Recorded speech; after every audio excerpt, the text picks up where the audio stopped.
Vamos lá. Olha só, gente. Nós estamos aí, então, iniciando mais uma aula a respeito de aplicação da pena. Nós já falamos de circunstâncias judiciais, demos aquela ideia inicial a respeito de agravantes e atenuantes, falamos como se dá a sua aplicação, e agora nós vamos falar das agravantes e atenuantes em espécie. Vamos falar das agravantes e atenuantes em espécie, de cada uma delas. Uma rápida passagem, até mesmo porque elas são bastante... O entendimento é muito tranquilo. O entendimento delas é muito tranquilo. Vamos lá. Artigo 61. São circunstâncias que sempre agravam a pena quando não constituem ou qualificam o crime. São circunstâncias que sempre agravam a pena quando não constituem ou qualificam o crime. O que nós já concluímos aqui do caput de 61? Olha só, nós vamos ter uma série de circunstâncias aí nos incisos e alíneas do artigo 61. São indicadas uma série de circunstâncias que agravam a pena. Elas estão aqui para agravar a pena, ok? Só que o caput ele já excepciona, dizendo que se qualquer dessas circunstâncias constituir, integrar a descrição típica de um crime ou qualificar um crime, ela não pode ser considerada para fim de agravação, para fim de se agravar a pena. Prestem atenção. Nós temos lá o crime de homicídio. Nós temos o crime homicídio simples. Homicídio simples, pena de 6 a 20 anos. Além do homicídio simples, nós temos o homicídio qualificado, pena de 12 a 30. No homicídio qualificado, uma das qualificadoras é quando o homicídio é cometido por motivo fútil ou torpe. Tranquilo? Se for fútil ou torpe, é homicídio qualificado, pena de 12 a 30. O que o artigo 61, o caput do 61, está nos dizendo? Ele está falando, olha, se sempre agravam a pena quando não constituem ou qualificam o crime. Se uma pessoa comete um homicídio por motivo fútil ou torpe, ele já vai estar cometendo o delito na sua modalidade qualificada. Vai ser um homicídio qualificado. Eu não posso, em função da presença dessa circunstância, qualificar o crime, deixando o crime de ser simples e passando a ser qualificado, e, além disso, agravar a pena na hora da apenação. Senão, nessa circunstância, nós vamos ter o bis in idem, o que é vedado. É isso que o caput de 61 está nos dizendo. Ô, professor, rapidão aqui. É que você falou essa parte, agora que eu tô lembrando aqui. Falei? Não. Eu falei de cada uma das circunstâncias, então, né? Você acabou esse slide das penas 3.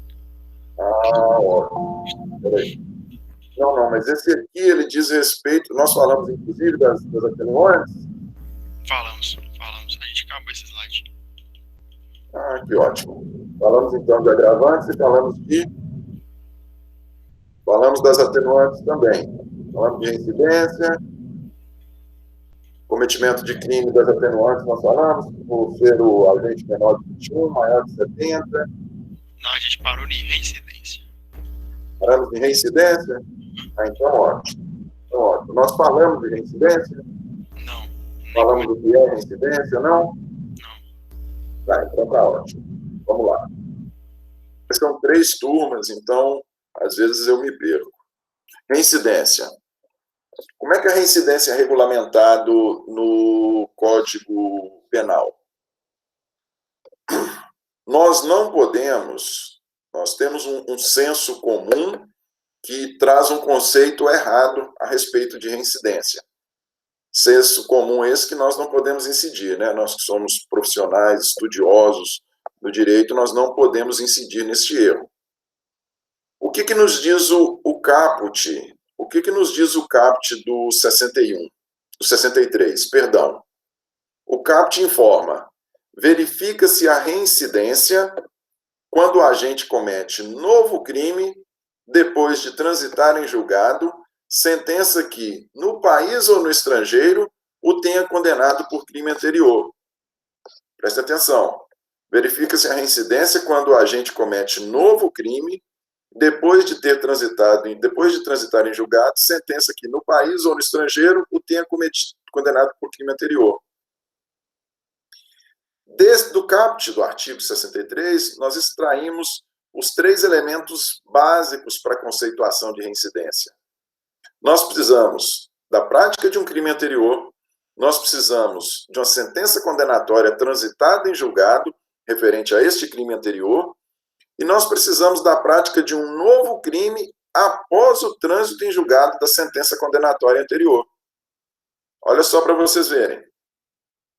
Se a pessoa possuir 5 boletins de ocorrência lavrados contra ela, e em um 6º boletim, que virou inquérito, que virou processo, se essa pessoa vier a ser condenada, ela é reincidente? Não, ela não é reincidente. Se a pessoa, ao invés de 5 boletins de ocorrência, tiver 5 inquéritos em andamento contra ela, em um 6º inquérito, que virou processo, ela vem a ser condenada, ela é reincidente? Não, ela não é reincidente. Se a pessoa tiver 6 ações em andamento, ela tem 6 processos em andamento, cada um referindo-se a um crime. Ela tem 5 processos em andamento, cada um referindo-se a um crime. Se ela vier a ser condenada em um 6º processo, ela é reincidente? Ela está denunciada. Não, ela não é reincidente. Se a pessoa tiver 5 processos anteriores, em todos esses processos já tiver uma condenação em primeira instância, mas a sentença, mas o réu tiver recorrido de todos eles, em um 6º processo que ela vier a ser condenado, nesta condenação, ela é reincidente? Não, ela não é reincidente. Para ter a reincidência, nós precisamos de um crime anterior, de uma sentença transitada em julgado com relação a este crime anterior e o cometimento do crime após esse trânsito em julgado. E aí, para colocar no tempo aí, só para colocar no tempo, suponhamos o artigo 63. Suponhamos que uma pessoa cometeu um crime em 2017. Vamos colocar aqui, vamos exemplificar para ficar mais tranquilo. A pessoa cometeu um crime em 2017, tranquilo? E em 2017 se inicia o processo contra ela. Em 2018, essa pessoa comete um novo crime. Pelo crime cometido em 2017, a pessoa só vem a ser definitivamente condenada em 2019. Olha só, pelo primeiro crime cometido em 2017, a pessoa só veio a ser condenada em 2019. Beleza? O crime que ela cometeu em 2018, ela veio a ser condenada em 2019 com trânsito em julgado, sentença transitada em julgado. Olha só, nós temos sentença transitada em julgado, condenando ela por um crime que ela cometeu em 2017, condenação 2019. Nesse meio tempo, em 2018, ela veio a cometer outro crime. Deste crime cometido em 2018, ao ser sentenciada, e aí o processo transcorreu, 2019, veio a ser sentenciada só em 2020, agora em abril de 2020. Na hora que o juiz olhar para trás, peraí, ela tem crime anterior? Tem. Foi em 2017, ela cometeu um. Ela é transitada em julgado este crime? É transitado em julgado. Transitou em julgado em 2019. E este crime pelo qual eu estou julgando ela, que agora estou sentenciando, ela cometeu este crime quando? Ela já tem uma condenação anterior transitada em julgado, por um crime anterior. Mas ela cometeu este crime quando? Ela cometeu o crime em 2018. Bom, se ela cometeu o crime em 2018, antes de transitar em julgado, a sentença referente ao crime que ela havia cometido em 2017, ela não é reincidente. o juiz não vai poder agravar a sua pena em função da reincidência. Compreendem? O conceito de reincidência ele é um conceito bastante limitado. Ele é um conceito bastante limitado. Tranquilo? Vamos lá. E como é que se faz o cálculo? Como é que se faz cálculo de reincidência? Para considerar reincidente, para a pessoa deixar de ser reincidente, existem algumas circunstâncias que interferem. Olha lá, artigo 64. Se tiver qualquer comentário aí, vocês podem me interromper, viu? Artigo 64. Para efeito de reincidência, inciso 1. Não prevalece a condenação anterior se entre a data do cumprimento ou extinção da pena e a infração posterior tiver decorrido período de tempo superior a 5 anos, computado o período de prova da suspensão ou do livramento condicional, computado o período de prova da suspensão ou do livramento condicional, se não ocorrer revogação. Computado o período de prova, se não ocorrer revogação. Olha só, gente. Cálculo de reincidência. Vamos lá. Nós não acabamos de dizer que para a pessoa ser considerada reincidente, ela precisa do cometimento de um crime anterior e da condenação com trânsito em julgado por cometimento de um crime anterior e do cometimento de um novo crime após esse trânsito em julgado. Somente nessa circunstância ela é considerada reincidente. Só que a pessoa não fica manchada para sempre, para o resto da vida dela, em função de ter uma condenação transitada em julgado por um crime anterior, não. Essa qualidade de reincidente, ela passa desde que tenha transcorrido um prazo de 5 anos. E esse prazo de 5 anos é calculado de que forma? Você considera ou o cumprimento ou extinção da pena. Suponhamos essa data, esses 5 anos é calculado do cumprimento ou extinção da pena até o cometimento do novo delito. Suponhamos que a pessoa tenha cometido um crime em 2015, em 2010, em 2011 ela foi condenada a 5 anos, ela cumpriu, em 2011 ela foi condenada a 3 anos. Ela cumpriu essa pena de 2011 até 2018. Em 2018, pena de 3 anos, perdão, gente. Pena de 3 anos. Ela cumpriu essa pena de 2011 até 2014. Cumprida a pena em 2014, acabou o cumprimento da pena em 2014. Nós temos 2015, 2016, 17, 18, 19. Se ela cometeu o crime dentro desses 5 anos, ela é considerada reincidente.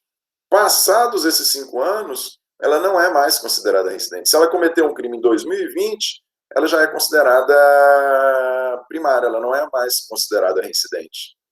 Então, essa qualidade de reincidente, ela extingue, ela passa, ela deixa de existir se entre o cumprimento, o final do cumprimento da pena, ou a extinção da punibilidade, se a pena tiver sido extinta por qualquer outro motivo. Se entre este período, se entre este fato e o cumprimento, e se entre este fato e o cometimento do novo delito tiver passado um período de tempo superior a 5 anos, a pessoa não é mais considerada reincidente. Essa é uma das possibilidades. Nós estamos falando aqui de cumprimento, essa é a primeira possibilidade. Nós estamos falando de cumprimento normal de pena. O cara não teve nenhum benefício, ele cumpriu os 3 anos dele. Após os 3 anos, após o cumprimento, cumpriu a pena, conta-se 5 anos, deixa de ser considerado reincidente. Situação diferente é quando a pessoa é privilegiada, a ela é concedido a suspensão SUSIS, que é a suspensão da pena, ou o livramento condicional. Se a ela for concedido o SUSIS ou livramento condicional. Olha só, nós vamos estudar SUSIS e livramento condicional. No SUSIS, a pessoa ela é condenada, é a ela estabelecida uma pena, porém, desde que preenchidos os requisitos legais, o cumprimento da pena é suspenso. Tranquilo? O cumprimento da pena é suspenso. No livramento condicional é diferente. A pessoa é apenada, ela dá início ao cumprimento da pena, porém, em razão, desde que preenchido alguns requisitos legais, ela obtém um livramento antes da conclusão do cumprimento da pena. Compreendem? São dois institutos voltados aí, como eu sempre costumo dizer, o nosso direito penal é uma mãe, que não presta são nossos presídios. São dois institutos despenalizadores, desencarcerizadores, né, para tirar a pessoa do presídio. E a diferença entre eles é que no livramento condicional, a pessoa, na suspensão, a pessoa nem inicia, nem vai para a cadeia. No livramento, a pessoa sai da cadeia antes do cumprimento integral da pena, desde que preenchidos os requisitos legais. O que a segunda parte do inciso 1 do 64 está nos dizendo? Está falando, para efeito do cálculo dos 5 anos, é considerado o período de prova do livramento condicional e da suspensão da pena. Que período de prova é esse? Período de prova, nós não estamos falando que a suspensão, o SUSIS, ele tem condições. Da mesma forma, o livramento também é livramento condicional. São estabelecidas condições que a pessoa deve cumprir durante esse período. Este período em que ela tem que cumprir essas condições é chamado de período de prova. Este período de prova, ele é considerado para fins de que a pessoa possa perder essa qualidade de reincidente. Suponhamos que tenha sido aplicada à pessoa uma pena e, preenchidos os requisitos legais, ela foi beneficiada com a suspensão do cumprimento de pena por 2 anos. Então, ela teve um período de prova de 2 anos. Durante esses 2 anos ali, ela teve que cumprir o período, certos requisitos, para que a suspensão não fosse revogada. Transcorridos esses 2 anos, está extinta a punibilidade. Beleza? Para que a pessoa possa perfazer os 5 anos e, a partir daí, não ser mais considerado reincidente, são considerados esses 2 anos. Então, depois que extinguir a punibilidade aqui, nós consideramos apenas mais 3 anos. 3 com 2 de suspensão, mais 3 após o encerramento da suspensão, 5 anos. Ou seja, a partir desses 3 anos seguintes ao encerramento do cumprimento do SUSIS, a pessoa já não mais é considerada reincidente. Isso se nós estivermos falando de suspensão. Se nós estivermos falando de livramento condicional, da mesma forma.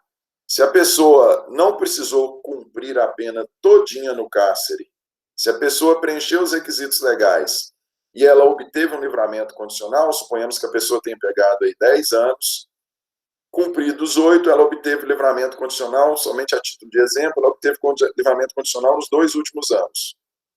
Esses 2 últimos anos são chamados de período de prova. A pessoa fica sujeita às condições, o livramento, mais uma vez, é condicional. Para fins de cálculo da reincidência, para que a pessoa possa perder essa qualidade de reincidente, é considerado esses 2 anos. Então, 2 anos de livramento, ela só precisa de mais de 3 anos após a conclusão do livramento, ela precisa de apenas mais 3 anos para, a partir daí, não mais ser considerada reincidente. Tranquilo? Então, a primeira das observações é essa, no que diz respeito à extinção da qualidade de reincidente. E a segunda das observações está lá. A segunda das observações está lá no inciso 2. No inciso 2, perdão. na linha 2 do inciso do artigo 64. Artigo 64, no inciso 2, perdão, gente, estou doido. Artigo 64, inciso 2. Vamos lá. Não se consideram os crimes próprios e os crimes políticos. Se a condenação anterior da pessoa for por crime militar próprio, crimes militares próprios ou crimes políticos, por mais que preencham todos os requisitos legais, ou seja, crime anterior, condenação transitada em julgado e cometimento de novo crime após o trânsito em julgado desta sentença que condenou pelo crime anterior, por mais que estejam presentes os requisitos formais da reincidência, se este crime anterior for um crime político ou um crime militar próprio, a pessoa não é considerada reincidente. E aí, apenas a título de exemplo, vamos lá no Código Penal Militar, dar aqui para vocês um exemplo de crime militar próprio. Está lá no artigo 195 do Código Penal Militar. Abandonar, sem ordem superior, o posto ou lugar de serviço que lhe tenha sido designado ou o serviço que lhe cumpria antes de terminá-lo. O crime chama abandono de posto. Esse é um crime militar próprio. Se um militar tem uma condenação anterior por crime de abandono de posto e ele venha, após o trânsito em julgado dessa condenação anterior, sem ter transcorrido ainda o prazo de 5 anos, se ele venha cometer um outro delito, por exemplo, um furto, um homicídio, um estupro, ele não é considerado reincidente. Por quê? Porque o crime anterior era um crime militar próprio. Da mesma forma, consta do 64, do inciso 2, do 64, inciso 2, que nós também não devemos considerar os crimes políticos para fins de reincidência. Se o crime anterior for um crime político, também não é considerado, a pessoa não é considerada reincidente. Como é que está essa regulamentação lá do crime político? Vamos lá na Lei 7.170. A Lei 7.170, ela versa sobre crimes contra a segurança nacional, os crimes contra a segurança nacional. O artigo 22 traz um exemplo de crime político. Se a condenação da pessoa for por um crime dessa natureza aqui, ela não é considerada reincidente. Vamos lá. Artigo 22. Fazer em público propaganda, inciso 1, de processos violentos ou ilegais para a alteração da ordem política ou social. Inciso 2, discriminação racial, luta pela violência entre classes ou perseguição religiosa. Inciso 3, propaganda de guerra. Inciso 4, propaganda de qualquer dos crimes previstos nessa lei, que são crimes políticos, artigo 22, pena de 1 a 4 anos. Se a condenação anterior for por um crime político, a pessoa vier a cometer um novo delito, mesmo que presentes todas as circunstâncias que possam ensejar a reincidência, a pessoa não é considerada reincidente, em razão da natureza do delito. Beleza? Vamos lá. Circunstâncias atenuantes, gente. Circunstâncias atenuantes. Somente para relembrar, as circunstâncias atenuantes, a elas é aplicada a mesma regra que nós dissemos às circunstâncias agravantes, ou seja, o juiz só vai se manifestar sobre elas se elas estiverem presentes no fato. A redução é de 1/6, em razão da presença delas, e em função da presença de causas, circunstâncias atenuantes, a pena não pode ir abaixo do mínimo legal. A pena não pode ir abaixo do mínimo legal. Tranquilo? Não pode ir abaixo do mínimo legal. A presença de uma circunstância atenuante redunda em redução de 1/6, e o juiz só vai se manifestar sobre elas se elas estiverem presentes. essa obrigação de se manifestar sobre todas as circunstâncias só existe se estivermos falando de circunstâncias judiciais, as do artigo 59. Vamos às circunstâncias atenuantes.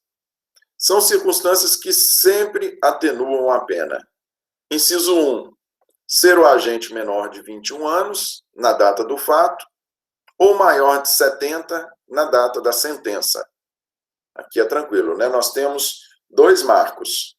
Primeiro, se a pessoa tiver entre 18 e 21 no cometimento do crime, mesmo que a sentença venha a sair quando ela tem 22, 23, 25, se no ato do cometimento do crime ela tinha entre 18 e 21, ela tem a sua pena atenuada, né? Parte do princípio que essa pessoa, por estar novinha ali, ela tem ela tem uma maior possibilidade de ressocialização, né?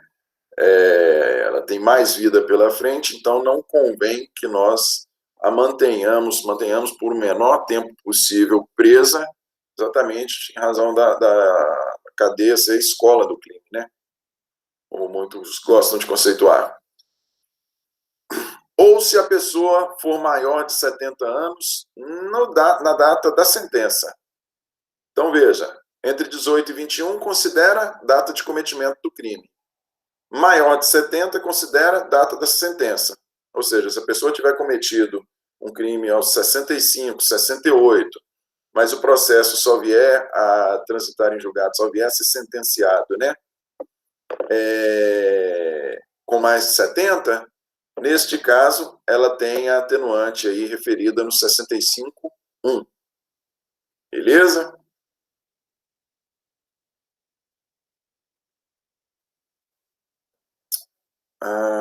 A respeito do SUSIS, olha lá, só falar aqui, Catius, vamos voltar lá. A respeito do SUSIS. O que nós falamos a respeito do SUSIS? Sim, tranquilo. O que acontece, Catius? É isso, né? É isso. O que acontece? O SUSIS, só o que é? Beleza. O que acontece? O SUSI, ele é uma suspensão do cumprimento da pena. O SUSIS é uma suspensão do cumprimento da pena. Desde que estejam presentes os requisitos legais, nós vamos falar especificamente do SUSIS lá na frente, mas desde que estejam presentes os requisitos legais, o que pode acontecer? Pode acontecer da pessoa ser apenada e, mesmo sendo apenada, desde que preenchidos os requisitos que nós vamos falar, ela tenha o cumprimento da pena suspenso. Durante esse período que a pena fica suspenso, essa suspensão é chamada de período de prova. Este período de prova, ele é contado para fins da pessoa perder aquela qualidade de reincidência. Se a pessoa ficou com a pena suspensa por 2 anos, cumpriu as condições direitinho, ele vai ter extinta a sua punibilidade e, passados 3 anos, após a extinção da punibilidade, com o encerramento do SUSIS, passados 3 anos, nós somaremos esses 3 anos aos 2 de prova. Entende? Para perfazer os 5 anos e aí ela deixar de ser reincidente. Então, a observação no que diz respeito ao SUSIS é só com relação a isso. Nós vamos estudar o SUSIS com mais detalhe quando nós formos falar do Instituto. Vai ser comigo mesmo ainda nesse semestre. Vamos lá.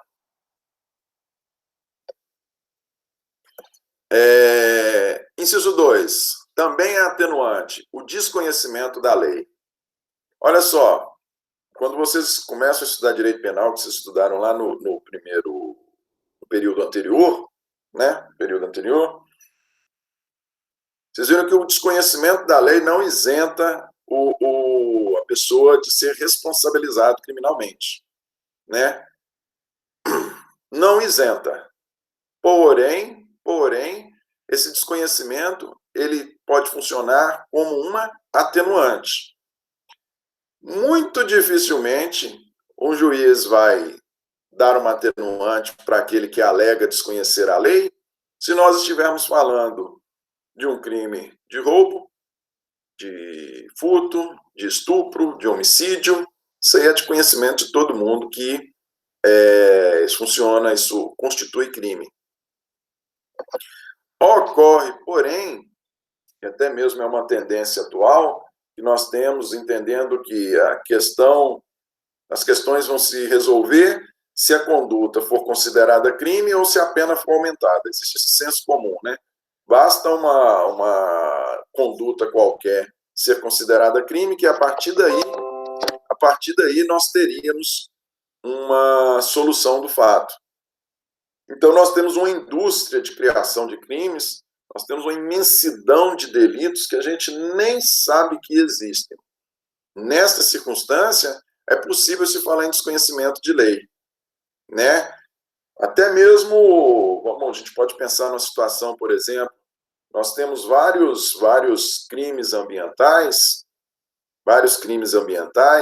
que são bem específicos. Se você for falar do senhorzinho lá da roça,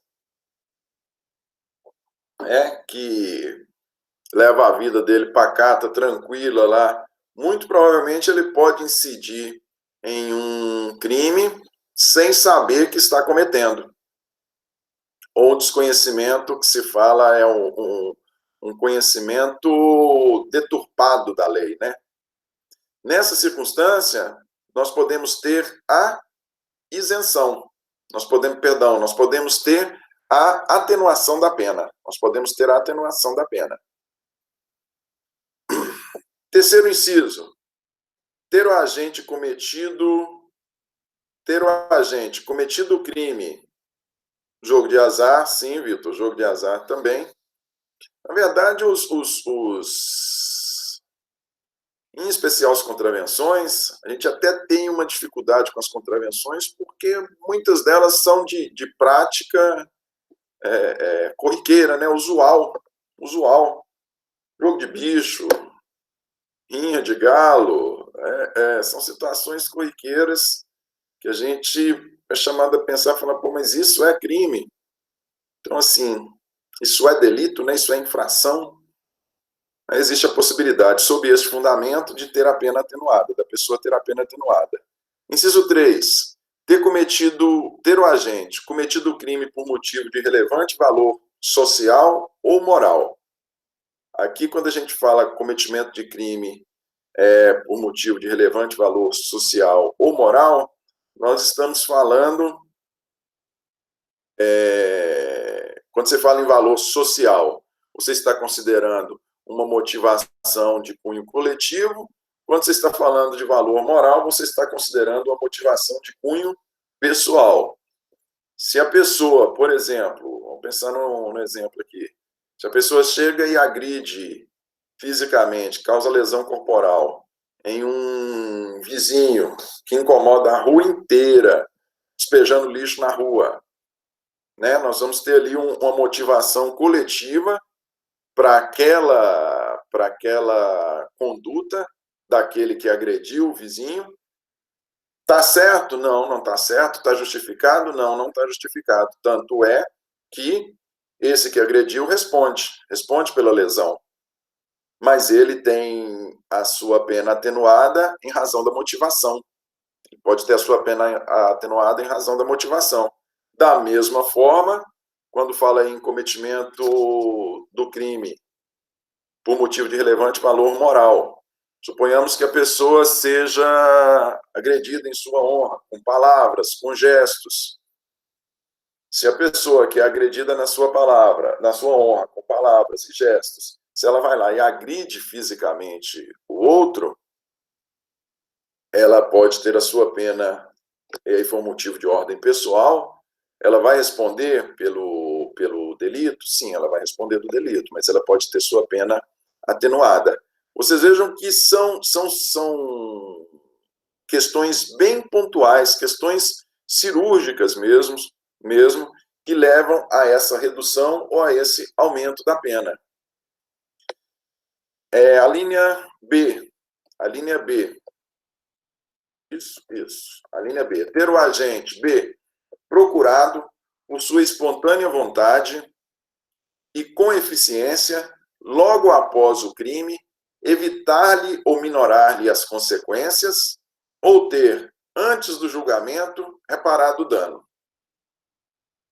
Procurado por sua espontânea vontade e com eficiência, logo após o crime, evitar-lhe ou minorar-lhe as consequências, ou ter, antes do julgamento, reparado o dano. Olha só, gente, essa atenuante aqui, ela se aproxima de duas figuras que vocês já estudaram, previstas lá nos artigos 15 e 16, que são, vamos a elas, são os arrependimentos. Aí, só um pouquinho.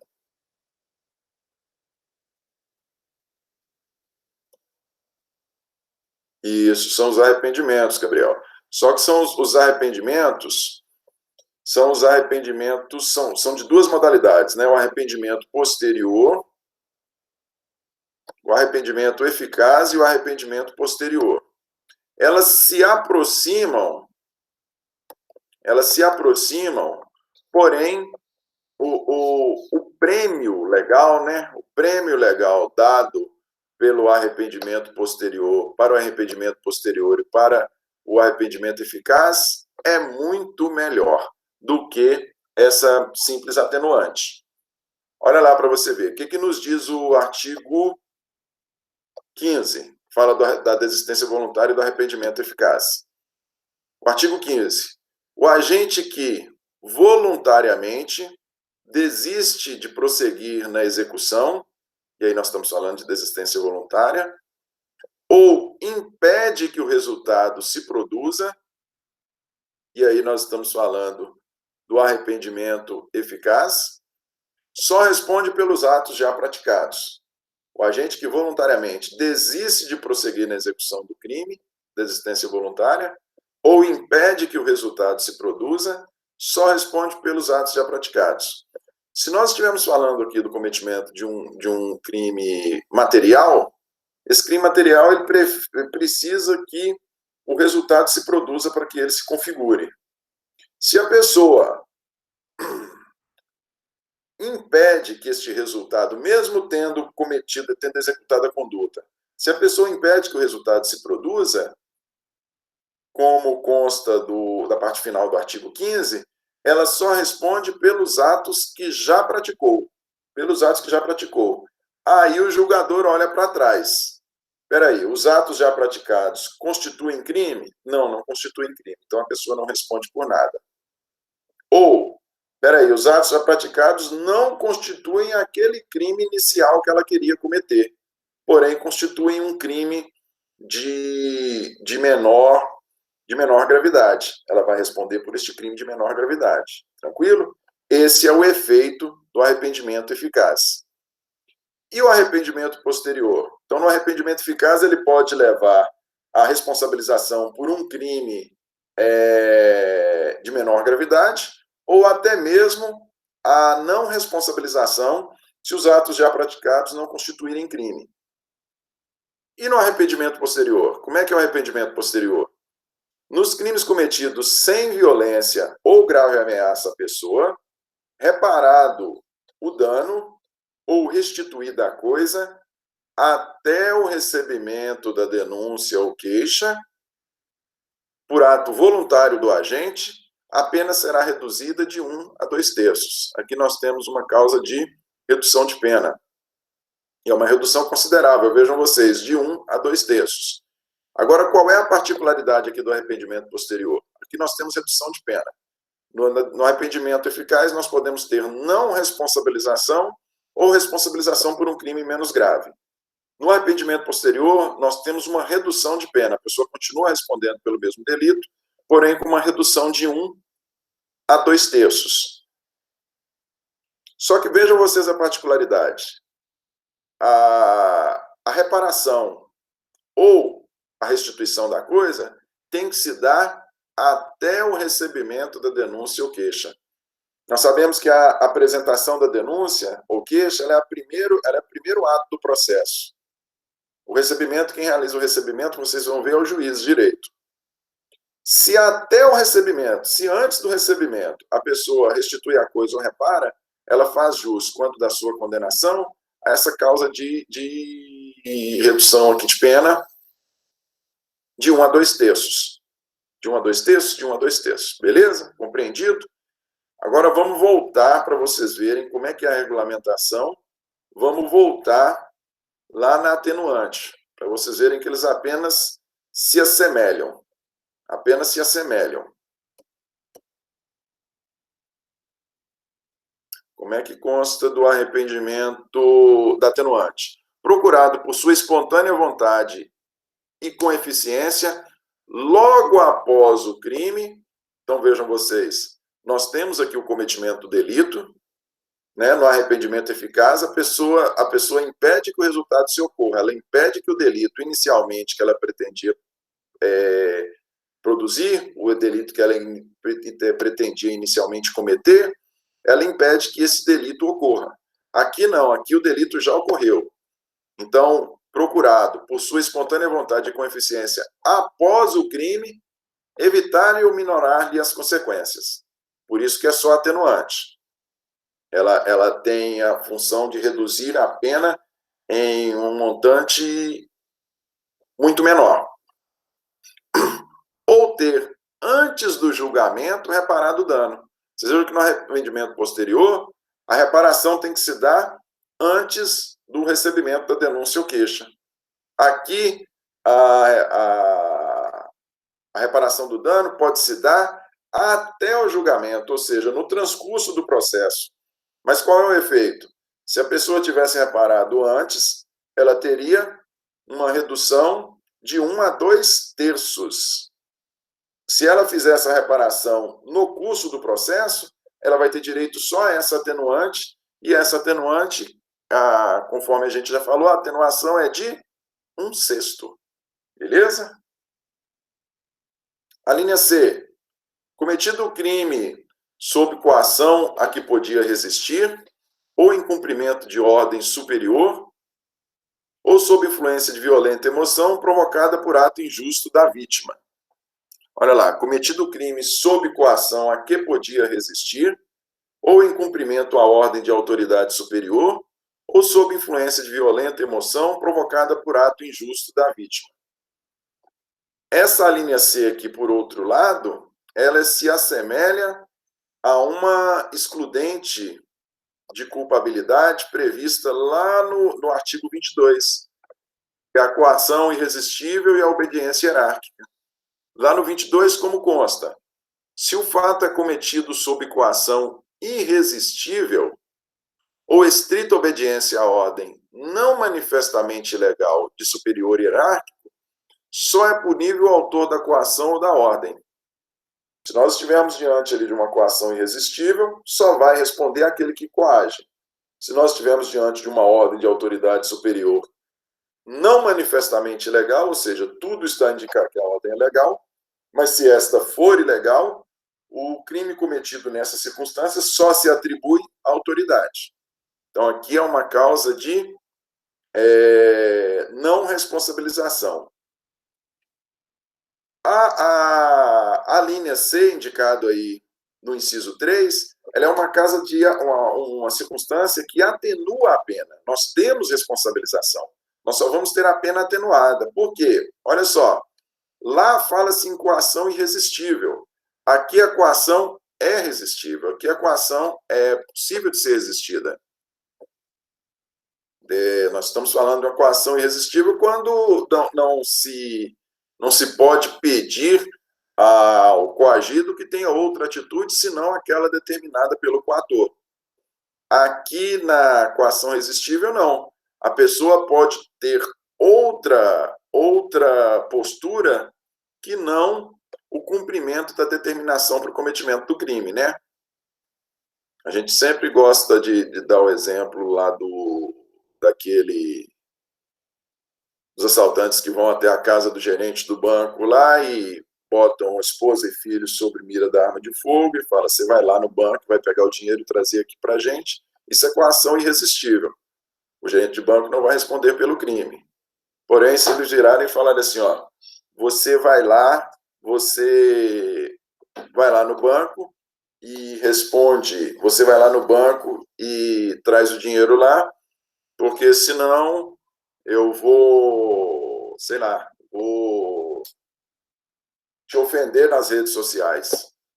Isso é uma coação absolutamente irresistível, né? Mas se a pessoa comete o crime temendo essa coação resistível, ela vai ser responsabilizada, porém vai ter atenuação. Tranquilo?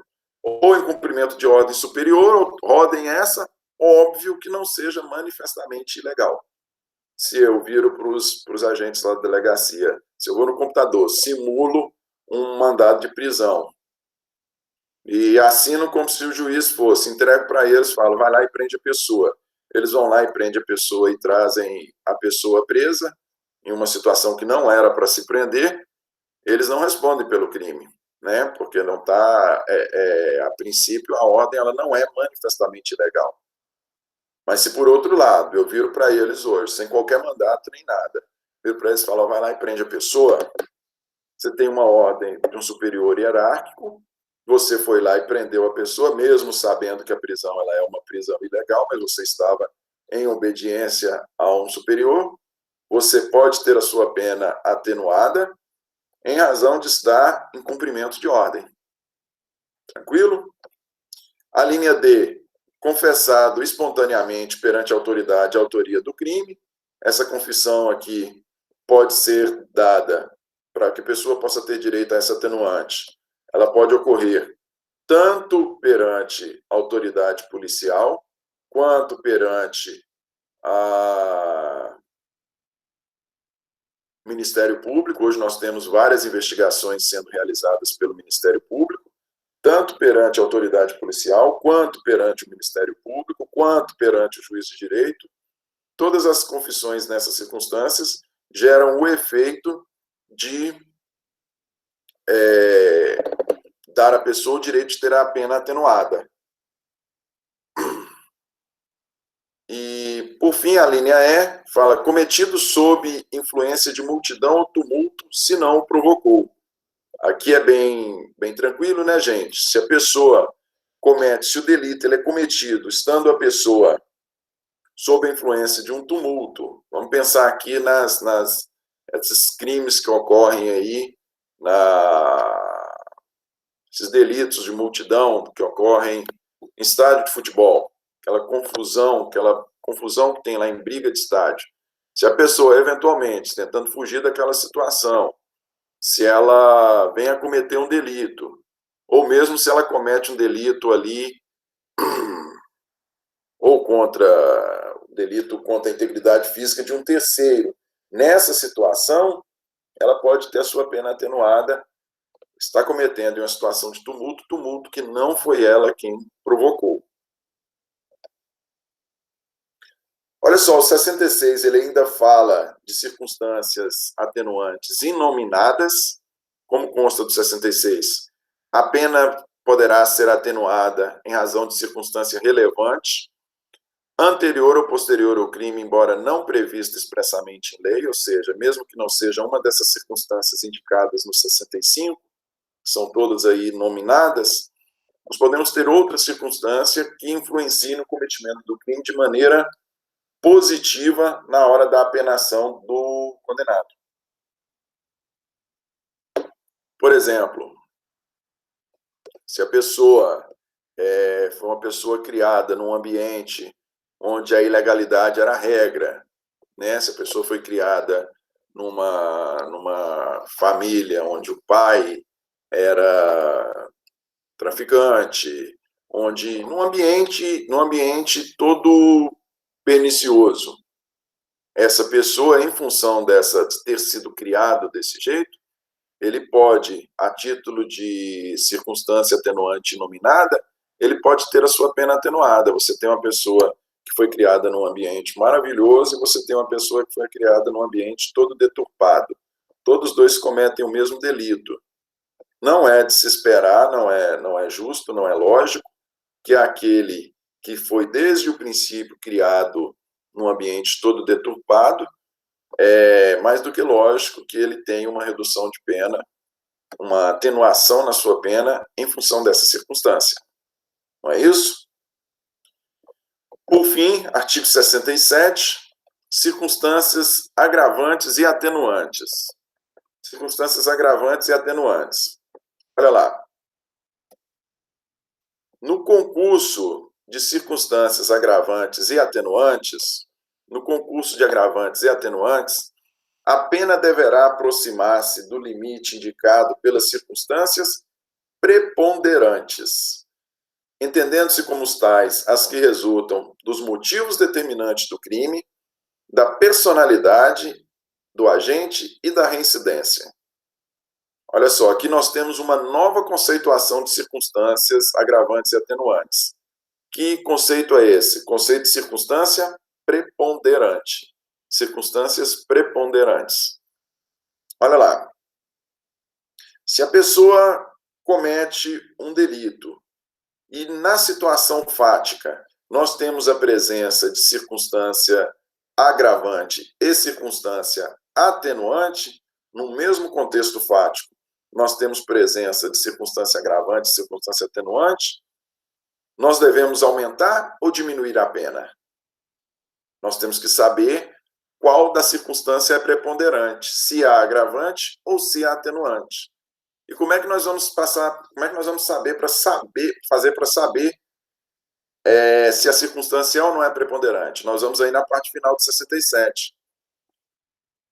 Os motivos sempre são preponderantes, motivos do crime, sejam eles motivos de menor importância, sejam eles motivos louváveis, sempre são preponderantes.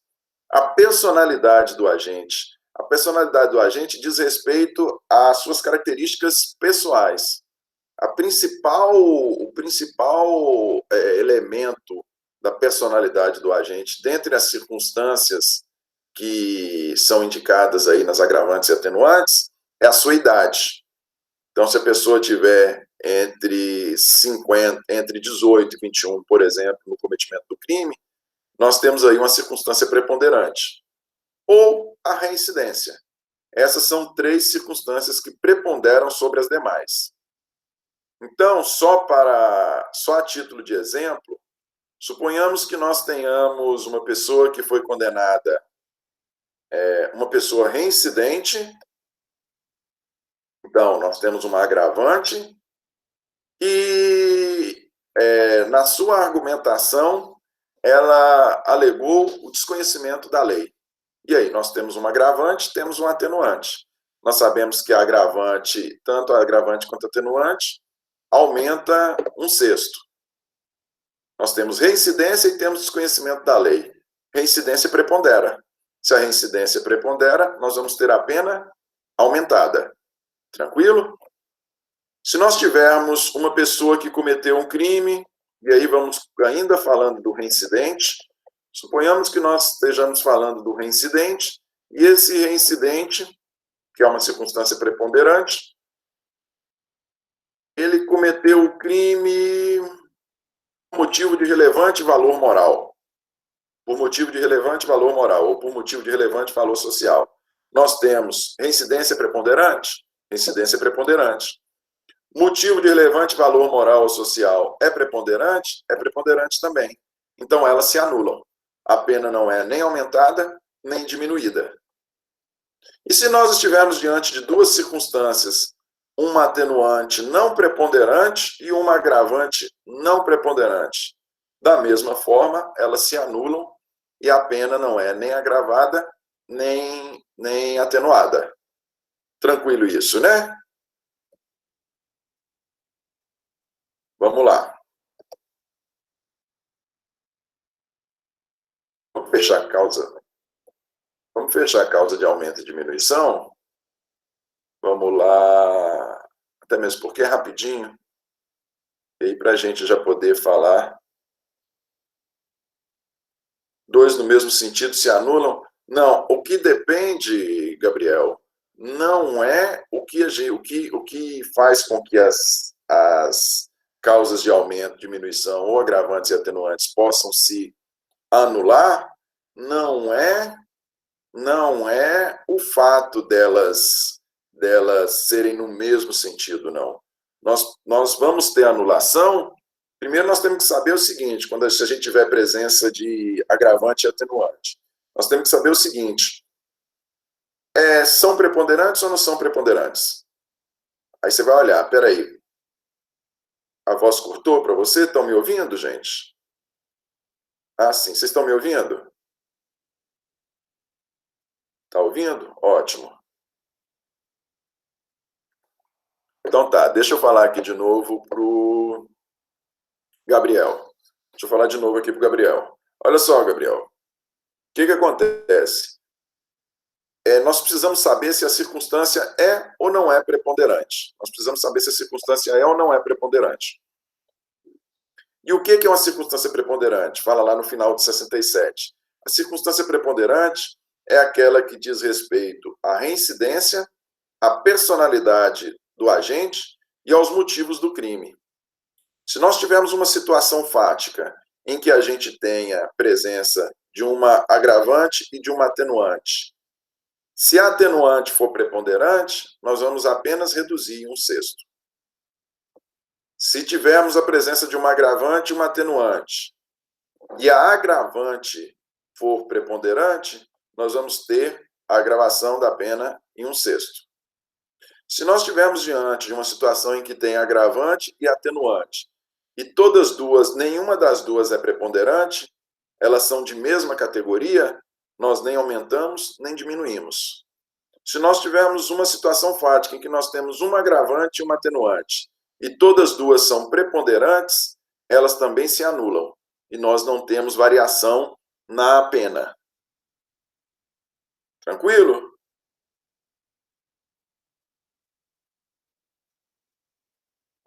Tranquilo, Gabriel? Ótimo. Então, vamos dar sequência aqui. Vamos lá. Vamos falar sobre causas de aumento e diminuição, que é rapidinho, e aí a gente fecha a aula, e na próxima aula a gente já pode falar de concurso de crimes. Causas de aumento e diminuição, gente. Olha lá. As circunstâncias judiciais, que são aquelas utilizadas, são aquelas da primeira parte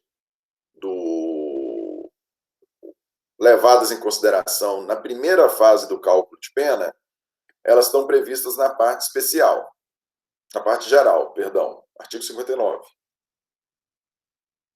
As agravantes e atenuantes estão previstas também na parte geral, nós acabamos de falar delas.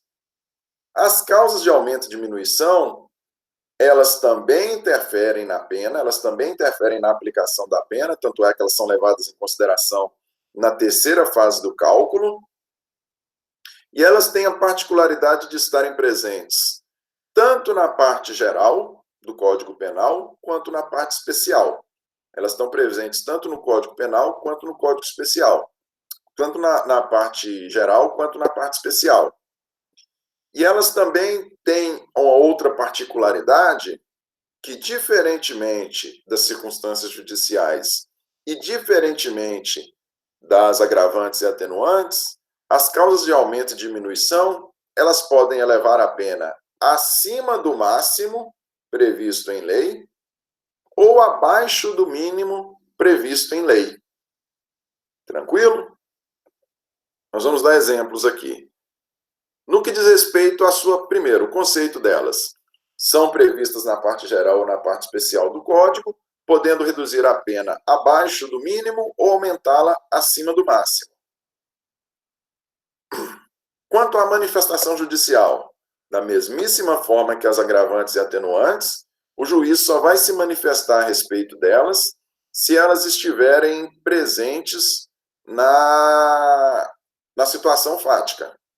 Não é como as circunstâncias judiciais que o juiz sempre tem que se manifestar. As causas de aumento e diminuição, o juiz só vai se manifestar se elas estiverem presentes. No que diz respeito aos limites, nós acabamos de falar, elas não precisam obedecer aos limites estabelecidos em lei. Pode ir abaixo do mínimo, se estivermos falando de uma causa de diminuição, e podem ir acima do máximo, se estivermos falando de uma causa de aumento. Quanto à quantidade, quanto se aumenta e quanto se diminui? Quanto se aumenta e quanto se diminui?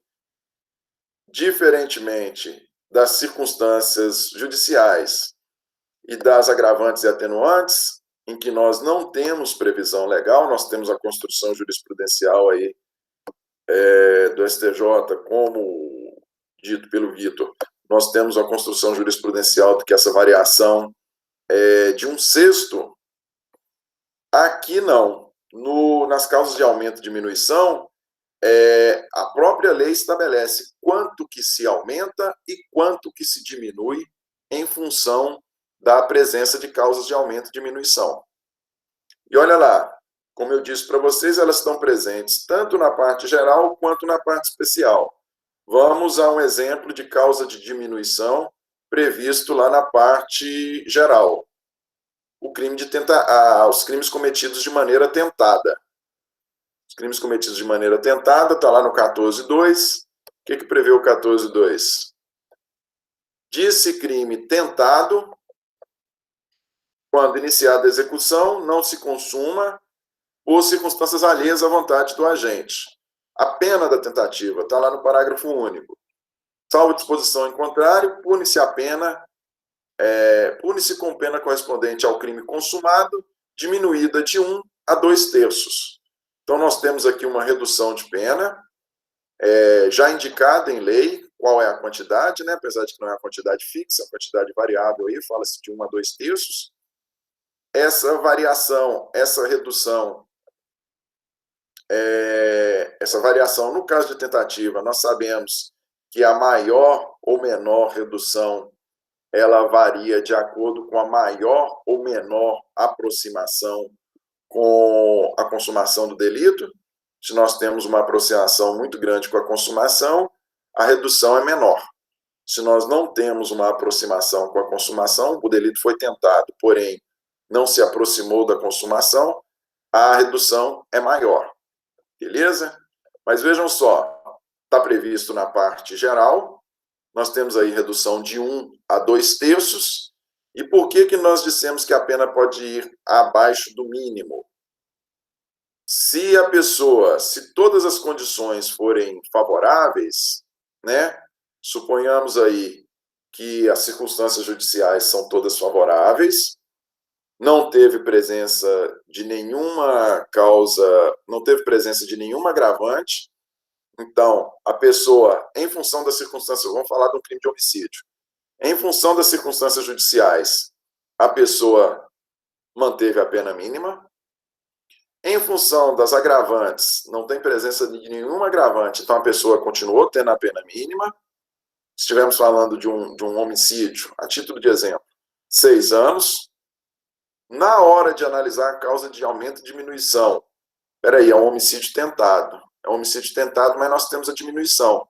É um homicídio tentado, nós temos a diminuição prevista lá no 14.2. E foi um homicídio tentado que nem se aproximou, muito distante da consumação. Então, nós vamos fazer a redução de 2/3. A pessoa vai ser condenada a 2 anos. Vejam, em função, nós temos a quantidade estabelecida na lei, a quantidade de quanto vai se reduzir. E além de termos a quantidade estabelecida na lei de quanto vai se reduzir, nós temos essa redução trazendo a pena abaixo do mínimo legal. Abaixo do mínimo legal estabelecido para o tipo. Beleza? Da mesma forma que nós temos essa causa de aumento e diminuição na parte geral, nós também, como dissemos, temos previsto na parte especial. Só a título de exemplo, vamos lá na parte especial para demonstrar para vocês. Artigo 121, parágrafo 4º. Artigo 121, parágrafo 4º. Nós temos lá também uma causa, 121, parágrafo 4º, eu acho que é causa de aumento. Vamos lá. Parágrafo 4º. Aqui. No homicídio culposo, assim, parágrafo 4º, é isso mesmo? No homicídio culposo, a pena é aumentada de 1/3 se o crime resulta da inobservância de regra técnica ou de profissão, de arte ou ofício, ou se o agente deixa de prestar imediato socorro à vítima, não procura diminuir as consequências do ato ou foge para evitar a prisão em flagrante.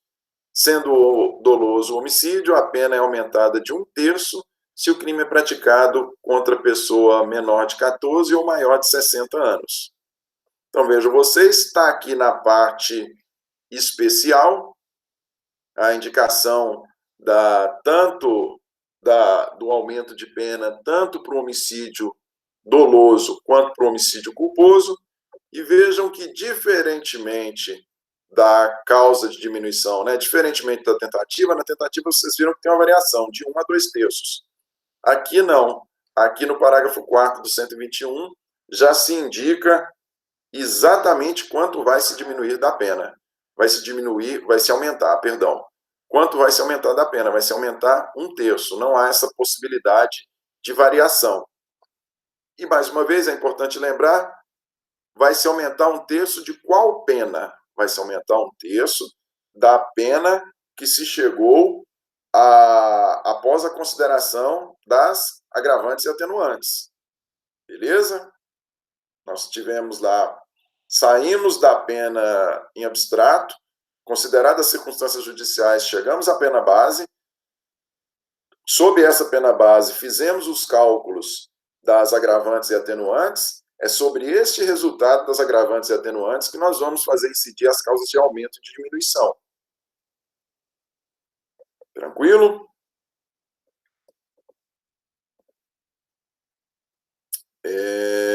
Aqui... Sim, no cálculo da pena, aqui está tranquilo, nós já falamos bastante a respeito. Artigo 68. A pena base será fixada atendendo-se aos critérios do artigo 59 deste Código, é tranquilo, nós já dissemos isso muito. Em seguida, serão consideradas as circunstâncias atenuantes e agravantes, e, por último, as causas de aumento e diminuição. Primeiro, circunstâncias judiciais, depois agravantes e atenuantes, depois causas de aumento e diminuição. Essa é a ordem dos cálculos. Parágrafo único. No concurso de causas de aumento ou de diminuição previstas na parte especial, pode o juiz limitar-se a um só aumento ou a uma só diminuição, prevalecendo, todavia, a que mais aumente ou mais diminua. Mais uma vez, parágrafo único. No concurso de causas de aumento ou de diminuição prevista na parte especial do Código, ou seja, a partir do 121, o juiz pode limitar-se a um só aumento ou a uma só diminuição, prevalecendo, todavia, a causa que mais aumente ou mais diminua. Olha só, o que o parágrafo único está nos dizendo? Ele está nos dizendo que em situações fáticas de cometimento de crime, em que nós tenhamos a presença de mais de uma causa de aumento ou de mais de uma causa de diminuição, nós devemos considerar apenas uma dessas causas. Se os aumentos forem de penas de infrações diferentes, nós vamos considerar que mais aumente. E, da mesma forma, se a diminuição for infrações diferentes, nós vamos considerar a que mais diminua. Eu trouxe um exemplo aí para vocês verem a aplicação prática disso. Artigo 129, parágrafo 7º e parágrafo 12. Vamos lá, 129, parágrafo 7º e parágrafo 12. Artigo 129, é crime de lesão corporal. O que diz o parágrafo 7º? Aumenta-se a pena de 1/3 se ocorrer qualquer das hipóteses previstas nos parágrafos 4 e 6º. Aumenta-se a pena de 1/3 se ocorrer qualquer das situações previstas nos parágrafos 4º e 6º do artigo 121. Vamos lá no 6º do 121, só para a gente estabelecer, ficar bem claro o exemplo. Artigo 121, parágrafo 6º. Olha lá. A pena é aumentada de 1/3 se o crime for praticado de 1/3 até a metade se o crime for praticado por milícia privada sob pretexto de prestação de serviço de segurança ou por grupo de extermínio. Suponhamos, então, que estejamos diante de um crime de lesão corporal cometido por grupo de extermínio. Nós vamos ter aí, a pena vai ser aumentada de 1/3 à metade. Tranquilo? Aí suponhamos que essa lesão corporal cometida por um grupo de extermínio, que essa lesão corporal ela tenha sido praticado contra alguma autoridade ou parente de autoridade. Parágrafo 12. Se a lesão for praticada contra a autoridade ou agente descrito nos artigos 142 e 144 da Constituição Federal, alguma dessas autoridades indicadas lá, ou contra integrantes do sistema prisional e da Força Nacional de Segurança Pública, no exercício da função ou em decorrência dela, ou contra cônjuge, companheiro ou parentes consanguíneo até o 3º grau, em razão desta condição, a pena será aumentada de 1 a 2/3. Então, vejam vocês, se nós tivermos um crime de lesão corporal cometido por um grupo de extermínio contra a autoridade, nós vamos ter 2 causas de aumento. Nós vamos ter pelo grupo de extermínio de 1/3 à metade, e por ter sido cometido contra a autoridade, de 1/3, de 1 a 2/3. O que o parágrafo único dos artigos 68 está nos dizendo é, se nós tivermos mais de uma causa de aumento ou mais de uma causa de diminuição, nós devemos considerar só uma delas, a que mais aumente ou a que mais diminua. Aqui nessa situação que eu estou dizendo para vocês, nós vamos aplicar apenas a causa de aumento prevista lá pela circunstância de ser autoridade. Porque, em razão de ser autoridade, o aumento vai se dar de 1 a 2/3. O fato de ser cometido por grupo de extermínio faz com que o aumento seja de apenas de 1/3 à metade. Então, é um aumento inferior. Tranquilo? Bom, gente, aqui nós encerramos a aplicação da pena. Na próxima aula, amanhã, nós já vamos falar a respeito de concurso de crimes. Concurso de crimes engloba concurso material, concurso formal e crime continuado. Essas 3 modalidades básicas de concurso de crime. Já falamos de concurso de pessoas, agora vamos falar de concurso de crime. Alguma dúvida? Tudo tranquilinho? Então, falou, gente. Amanhã a gente fala de concurso, beleza? Boa noite para vocês.